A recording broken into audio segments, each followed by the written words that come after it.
In this video, we're going to talk about your relationships with your family and friends. You've gotten out, and it's time to rebuild those relationships that were interrupted by incarceration. In order to build healthy foundations with everyone else, you have to do the work on yourself first and create a solid base, as well as set the right expectations for the relationships you will have. When you feel it's time to start doing the work to build relationships with others, evaluate your existing relationships. What do you need to reconnect with each person who is important to you?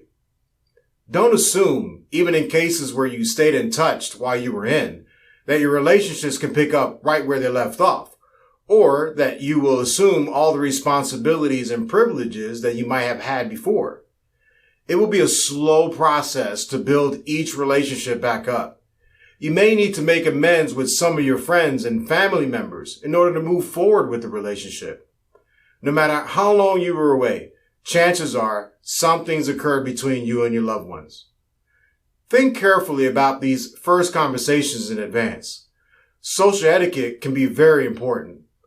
Basic rules to keep in mind are respecting people's personal space, making sure to listen to people when they speak, and taking time to evaluate your response. Sometimes, after incarceration, it can be hard to effectively communicate because of social norms that we've become used to while inside. They've become our normal. Be open in this process to self-reflection and awareness when you find yourself behaving in a manner that isn't compatible with your present setting. Make sure you're willing to adjust your behavior. When you're ready, contact your loved ones and ask permission to speak in person. If they're not comfortable with that, you can ask to speak on the phone or write them a letter if they don't want to talk. If they don't want to hear from you at all, respect that and return to them after a respectful time to check in and see if they are interested in hearing from you. No matter what the content of the conversation, your goal is to rebuild. This will require peaceful communication. You can practice with people in your life, or at least think through how to use your best communication skills for each conversation you will have. To do this, you want to use the conversation skills that you're learning here at Mass Liberation. Make sure that you listen and understand where the other person is coming from and what their experience has been like. Share with them the honest way that you feel. Ask clarifying questions. Do everything you can to make them feel safe in the conversation. Discuss together what you would like from the relationship. Work together to decide on steps to take the work towards those goals. Let's talk about what it might take to make amends in your relationships. To make amends, you need to be honest, and your intentions need to be selfless. One of the hardest things to say and believe is, I am wrong, or I was wrong.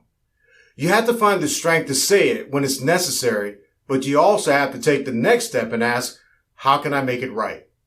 Sometimes you can pour your heart out to someone and try to rebuild the relationship, but that doesn't mean they will accept your story and want to rebuild. You are not entitled to the relationship, and it will often take years of positive actions to prove that you are worthy of that relationship. Remember that emotional bank account that we talked about in the Keeping Commitments video. You have to prove yourself over time with your actions. Don't give up, but be respectful of others' rights to distance as well.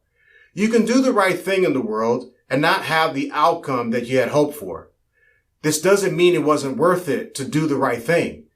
If you act only for the outcome that you want, your intentions weren't for the betterment of others or for the good of your loved one. Another great tool you can use when building and repairing relationships is counseling. There are many forms of counseling, group and individual, and also family therapy.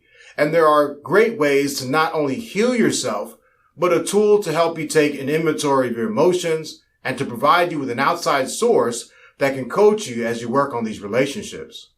Remember too that it isn't always the right time for something.